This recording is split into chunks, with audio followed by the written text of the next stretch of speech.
In 1763, the Spanish Empire did something that, I mean, it just sounds completely unthinkable today. They sat down at a negotiating table with the British, and they handed over the entire territory of Florida, like millions of acres of North American land. Right? And they did this just to get one single, relatively small port city back. And that city was Havana. Yeah, it really does sound absurd to modern ears, right? Trading a massive landmass for one single harbor. But, understanding why Spain made that trade is basically the key to understanding how global power actually operated for centuries.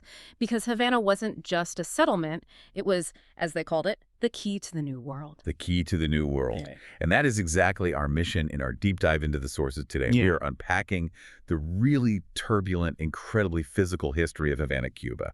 So whether you are, a hardcore history buff, or you're just curious about how global superpowers literally shape the concrete and stone that everyday people walk on, you are going to want to hear this. Because Havana serves as the ultimate case study of a city that has been constantly and sometimes violently forced to reinvent itself by whoever happens to hold the geopolitical reins at the time. Yeah, and I think we often default to this, stylized modern image of Havana. You picture the classic American cars, the faded pastel buildings, the palm trees. By the whole aesthetic. Exactly. But the historical sources we're looking at, they paint a much harsher reality.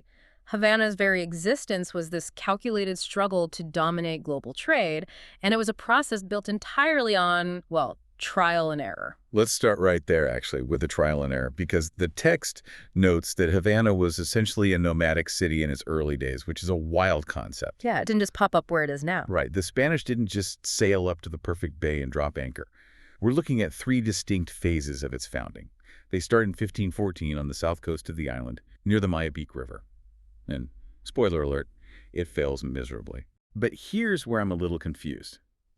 If the ultimate goal was to exploit the Gulf Stream, which, is located off the north coast of Cuba, why on earth did they build the first settlement in a swamp on the wrong side of the island? Well, you have to remember, the Spanish were operating on really partial geographical information. I mean, they were trying to map an entirely new hemisphere in real time. So the South Coast initially seemed practical if you wanted to explore the rest of the Caribbean basin. Oh, I see. But the microenvironment down there was an absolute death trap. They were attempting to apply these heavy European building techniques on top of soft, porous Caribbean mangrove mud. So the foundations literally sank. Wow. And worse, those dense swamps were breeding grounds for massive swarms of mosquitoes. Right, and we aren't just talking about, like, a nuisance. These mosquitoes were transmitting devastating tropical diseases to an entirely unprepared colonial workforce. Exactly. They were battling malaria and yellow fever, and they had no idea how the diseases were spreading. And that's compounded by a severe lack of reliable fresh water. So the environment essentially physically expelled them. Wow. Yeah, they had to abandon the South Coast completely. They moved temporarily to the North Coast between 1514 and 1519 before finally settling on the spot we know today on November 16th, 1519. And they called it the Puerto de Cadenas. Yes. And this spot finally worked because it offered two massive, just undeniable geographical advantages. First, an exceptionally deep bottleneck bay that could fit hundreds of ships.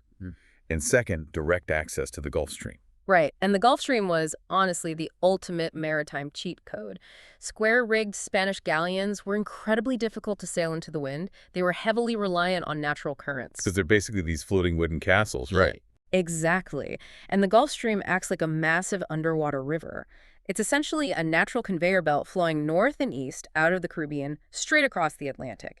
If you wanted to get heavy ships laden with silver back to Europe, you absolutely had to catch that specific current. Which makes Havana the ultimate toll booth for the Spanish Empire. That's a great way to put it. Like, every single ounce of wealth extracted from the Americas, from the silver mines of Potosi to the gold of Mexico, it all funneled through this one geographical choke point before jumping on the Gulf Stream. Right, and think about the sheer logistical reality of that. You have the wealth of an entire hemisphere concentrated into one physical space. Yeah. The galleon fleets would arrive in Havana, and then they would just sit there waiting. Yeah, put yourself in the shoes of a Spanish merchant in the 1500s.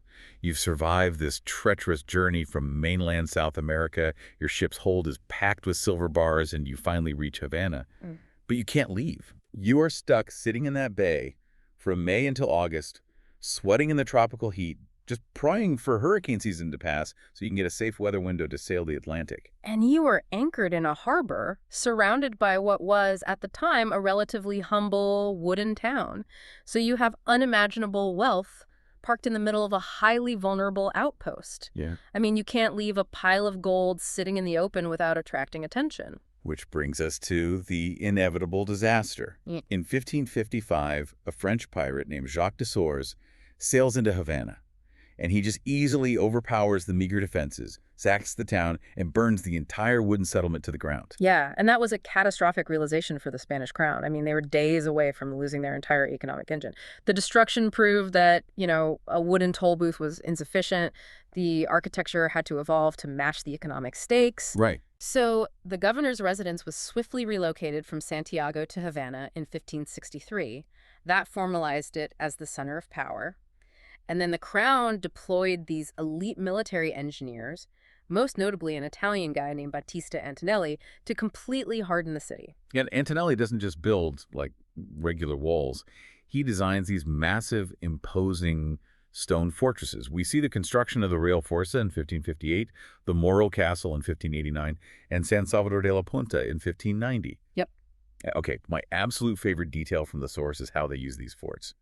Every single night, to protect those treasure galleons from sneak attacks, they would physically seal the harbor shut by stretching a massive, incredibly thick copper chain across the water between the forts. It's amazing. It's the exact same mechanical defense the Byzantines used to block the Golden Horn during the siege of Constantinople, but just, transplanted to the Caribbean. Right, the mechanics of the chain physically barred entry. But those stone forts served an equally powerful psychological purpose. Imagine approaching Havana from the sea as a rival sailor or a potential smuggler. Long before you are even in cannon range, the architecture is doing the fighting. Oh, absolutely. You're greeted by these towering, seemingly indestructible stone walls rising directly out of the cliffs. It projects sheer intimidation. It is Spain loudly broadcasting permanence and dominance over the entire region. Wow. And this fortified identity becomes so central to the city's self-image that by 1665, Havana receives its official coat of arms, which is 3 silver castles and a solid gold key. The Sentinel of the West Indies, the physical lock in the New World. Exactly. But of course, the impenetrable fortress eventually meets its match, and the resulting military defeat ironically triggers Havana's greatest economic explosion. Yeah, the turning point is the 7 Years' War. As the source notes, Winston Churchill considered this the true First World War. It was an incredibly bloody conflict spanning multiple continents. And by 1762, the British Empire set its sights on the ultimate prize, the Spanish toll booth. Right, so a British fleet of 50 ships and 30,000 men surrounds Havana. And despite fierce resistance, led by the Spanish commander Luis Vicente de Velasco and heavily supported by local Afro-Cuban militias, the defenses eventually crack. The British take the Golden Key, They do. but they only hold the city for 11 months. Just 11 months. But those 11 months fundamentally rewrote Havana's DNA. Under Spanish rule, Havana operated under a strict trade monopoly. Residents could only legally buy and sell with Spain, which, artificially suppressed the local economy. Right. But the moment the British took control, they blew the doors open. They established free trade. I'm trying to picture the daily reality of that. Literally overnight, the harbor is suddenly flooded with British and North American merchant ships selling goods the locals had never seen or, at least had never been able to buy legally. The sheer volume of commerce was a massive shock to the system. The local merchants realized just how much money they had been losing out on, but alongside the manufactured goods, the British also flooded the port with enslaved labor, which laid the grim foundation for what was to come. Yeah. When the war ends in 1763, the Spanish are desperate to get this economic engine back. Which brings us back to our opening fact. Spain trades the entirety of Florida to the British just to get the keys to Havana back, which just proves, mathematically, how valuable a single port city was compared to a vast undeveloped landmass. Exactly. Spain gets Havana back, but they realize their old business model is obsolete. The British occupation proved how much potential wealth was being left on the table. So the Spanish implement what are known as the Bourbon reforms. Okay, what were those? Think of this as a massive empire-wide overhaul of tax codes, administrative laws, and trade regulations. It was designed to aggressively squeeze every last drop of efficiency and profit out of their colonies. They want to maximize extraction. Right. And the timing of these reforms collides with a massive regional shift. Shortly after this, the Haitian Revolution erupts.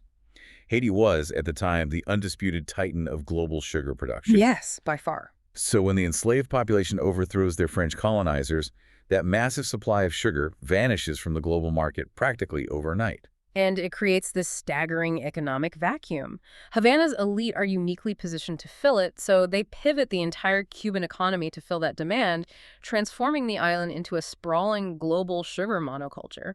But, and this is crucial, we have to examine the mechanics of how that much sugar was actually produced. Right. The immense wealth that flooded into Havana during this period was entirely dependent on the industrialized, systemic brutality of the transatlantic slave trade. Yeah, the numbers in the text show the terrifying scale of this shift.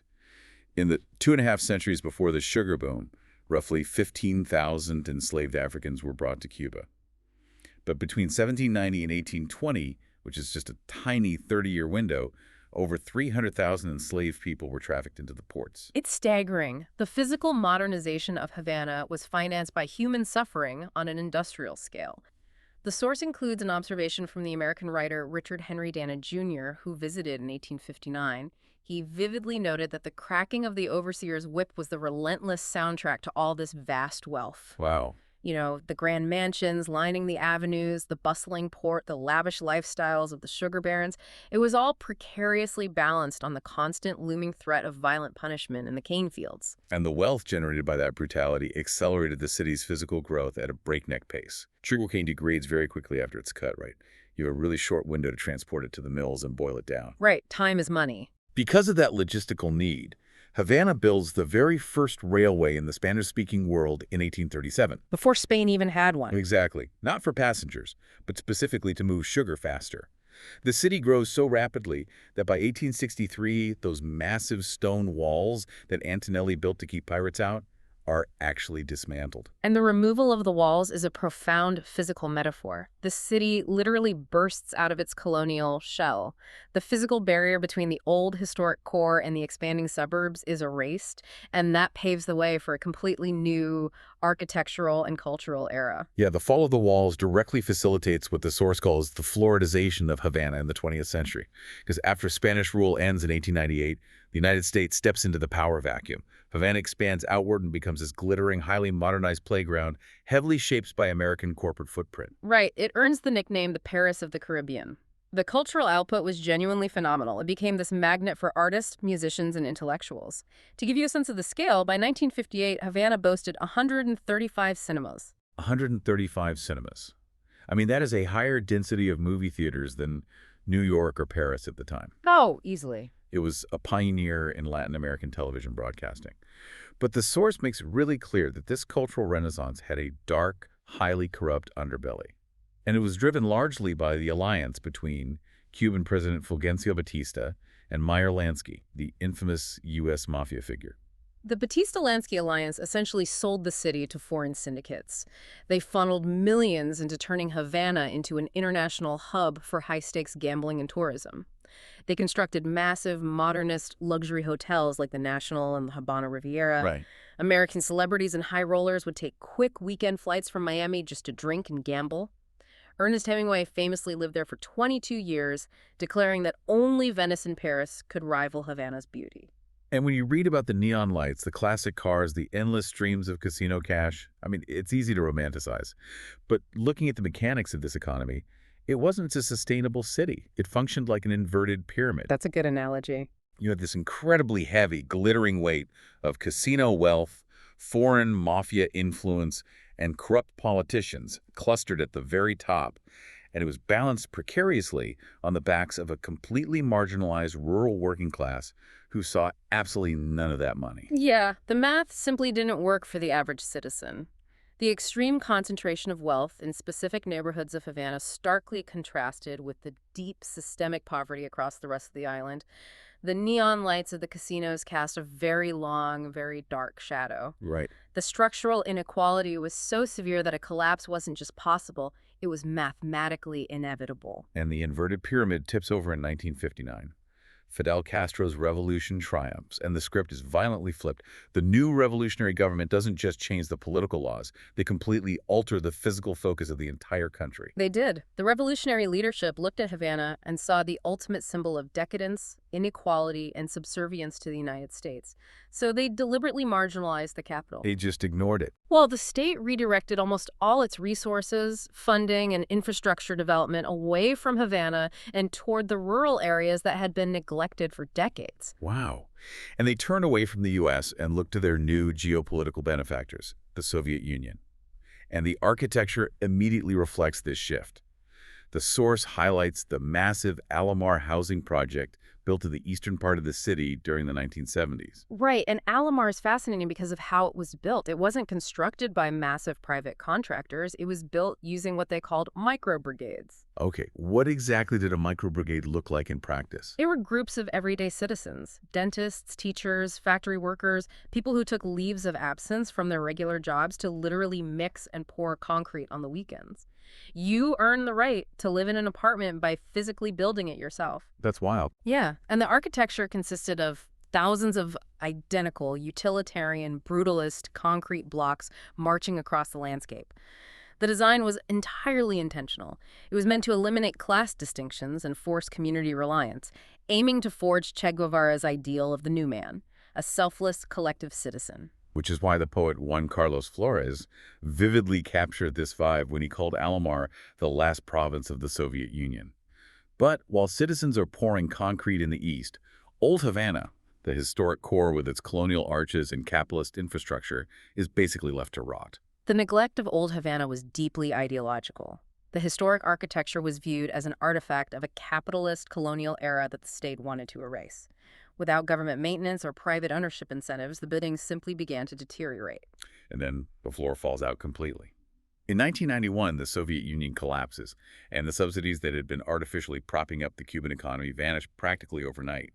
This triggers what the Cuban government officially called the special period in time of peace. Which is a remarkably sterile, bureaucratic euphemism for what was actually a catastrophic economic depression.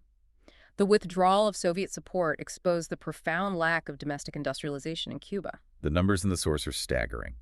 A 90% drop in oil imports, a 75% collapse in construction capacity. And what that euphemism meant in daily life was absolute scarcity. The power grid failed constantly, factories shut down, public transportation halted because there was literally no fuel, and critically, there was absolutely no concrete, steel, or money to maintain buildings. Right. So the ideological neglect of Old Havana suddenly compounded with extreme, inescapable economic deprivation. And the source profiles a historian named Eusebio Leal Spengler, who basically waged a one-man war to save Old Havana from collapsing into dust.